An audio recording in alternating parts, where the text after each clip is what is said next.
Lesson 8.4 continued.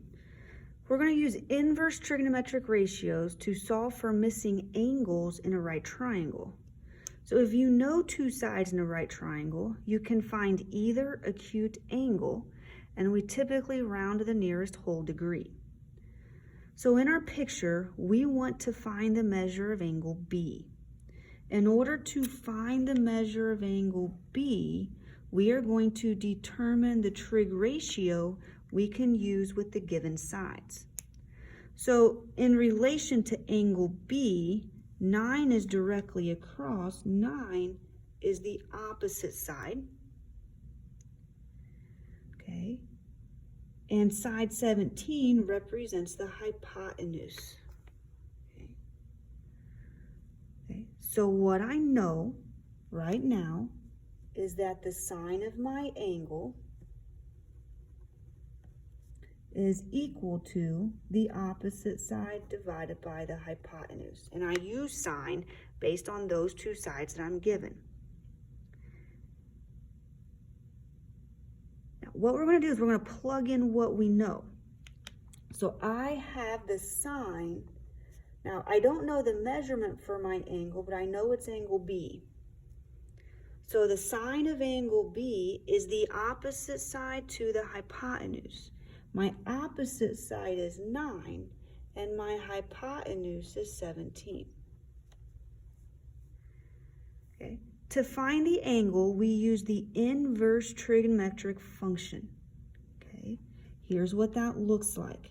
I know that the measure of angle B is equal to the inverse of sine is sine to the -1 power, and we call that sine inverse. And then we're going to find the inverse sine of my ratio 9/17. Okay. What we're going to do is we're going to plug this information into our calculators. And when finding an angle in a trig equation, you will always use the keys second and then the inverse function. So let's pull our calculators back out. Okay. And I want you to find our sine button. Now notice directly above sine is sine to the -1 power. That is our sine inverse.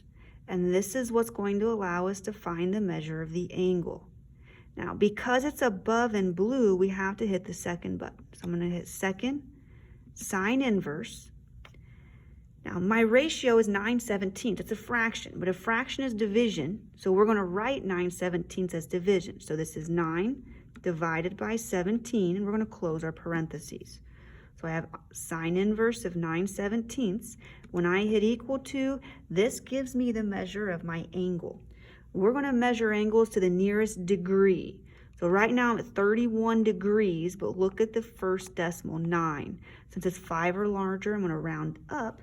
So my angle B is approximately 32 degrees.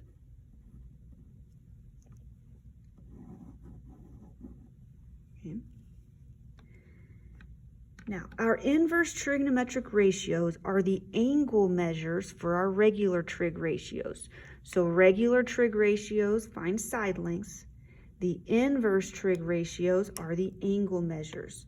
So it's sine inverse, and the ratio is still the same for sine. It's opposite over hypotenuse. This is cosine inverse. The ratio is still the same for regular cosine, adjacent over hypotenuse. And tangent inverse has the same ratio as tangent, the opposite side to the adjacent side. All right, now we're going to find in the example the indicated angle measure, and we're going to round to the nearest degree. Okay, so in problem number 1, I'm finding angle B, measure of angle B. So in regards to angle B, 27 is across from the right angle, that's the hypotenuse. And 18 is the leg next to B, that's the adjacent side. Okay, so I have an adjacent side and I have a hypotenuse. So I'm thinking to myself, which trig function deals with the adjacent side to the hypotenuse? And that is cosine.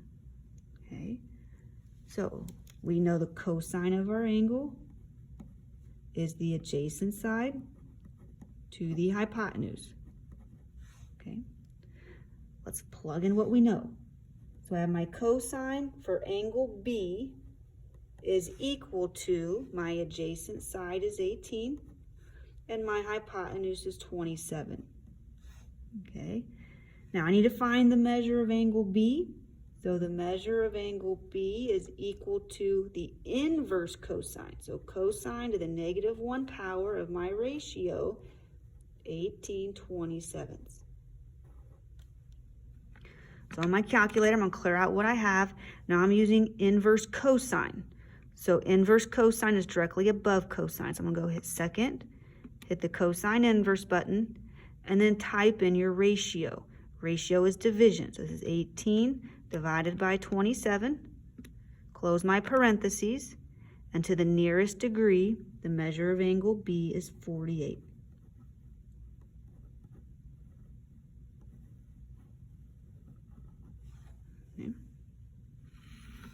Okay, number 2.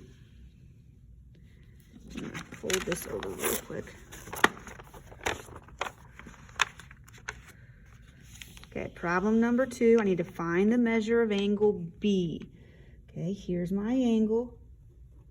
Label my sides 6 and 20. So 20 is directly across from angle B. This is the opposite side.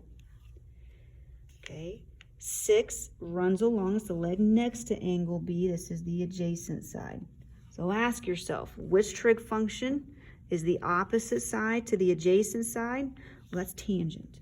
So I know that the tangent of my angle is equal to the opposite side to the adjacent side. I'm going to plug in what we know. I'm finding the tangent of angle B is equal to, my opposite side is 20, my adjacent side is 6. So to find the measure of angle B, I'm going to use tangent inverse. So this is tangent to the -1 power of my ratio 26. Okay. And take out your calculator. Tangent inverse is directly above the tangent. So go second, tangent inverse. Type in your fraction, 20 divided by 6. Close your parentheses, and to the nearest degree, our angle is 73.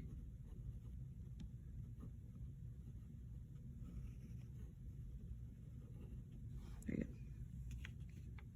Okay, I'm going to have you pause the video. I want you to try number 3. When you finish with number 3, hit play, and we'll check your answers. Okay, problem number 3 asks you to find the measure of angle B. So I'm going to label my sides. 3 is opposite. 15 is across from the right angle. That's the hypotenuse. Opposite over hypotenuse is sine.